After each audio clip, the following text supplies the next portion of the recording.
অথবা 8 জেলা কূটনীতিকে নিয়ে বাংলাদেশের ইসলামিক ফাউন্ডেশনের যারা শিক্ষক আছেন তারা আমরা সবাই যত সামান্য বেতন পাই, এই বেতন দিয়ে আমাদের কিন্তু হয় না।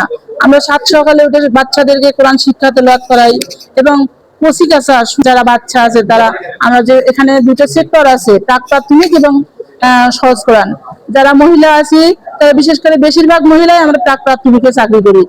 আমাদের বেতন মাত্র 6,000 টাকা। এই বেতনে আমাদের কিন্তু হয় না। আমরা চাই এই সরকার যাতে আমাদের অন্ততপক্ষে বেতনটা একটু বাড়ান এবং আমাদের বৃদ্ধি করান। সাল্লাল্লাহু আলাইহি সাল্লাম বলেছেন, খায়রুকুম মান তাআল্লামাল কুরআনা ওয়া আল্লামাহ। সেই ব্যক্তি সর্বোত্তম যে কোরআন শিখে এবং শিক্ষা দেয়। তো আল্লাহর রহমতে আমরা এই 75,000 শিক্ষক শিক্ষিকা এই ভালো কাজের সাথে সম্পৃক্ত আছি, আলহামদুলিল্লাহ। তো আমাদেরকে যে যতটুকু বেতন ভাতা দেয়া হয় সেটা সঠিক সময়ে দেয়া হয় না। সারা বাংলাদেশ ব্যাপী আমাদের যে অনুষ্ঠান আছে সেই অনুষ্ঠান লক্ষ্যে আমাদের বিভাগীয় প্রোগ্রাম হলো। প্রোগ্রামে আমাদের যে দাবি দেওয়া, সেই দাবি দেওয়া নিয়ে আমাদের প্রোগ্রাম। আমরা শিক্ষকরা সবসময় আমরা বঞ্চিত এবং আমরা বৈষম্য শিকার।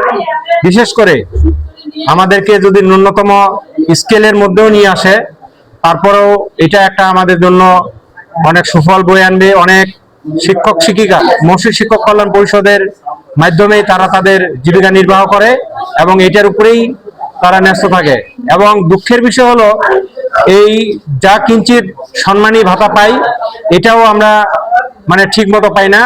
যা 3 মাস 4 মাস 6 মাস পরে পরে আমাদেরকে দেওয়া হয়।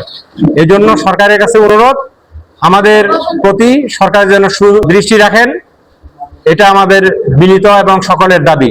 মসজিদ শিক্ষক কল্যাণ পরিষদ বাংলাদেশ রংপুর বিভাগীয় কমিটি আগামী 9/5/2026 কেন্দ্রীয় কর্মসূচি সফল ও মত বিনিময় সভার জন্য আজকে আমরা আপনাদের মাধ্যমে রংপুর বিভাগ সহ সারা বাংলাদেশের সকল শিক্ষক শিক্ষিকাগণকে জানাতে চাচ্ছি যে আগামী 9 তারিখ রোজ শনিবার ঢাকা কেন্দ্রীয় কার্যালয়ে অভিষেক প্রোগ্রাম হবে।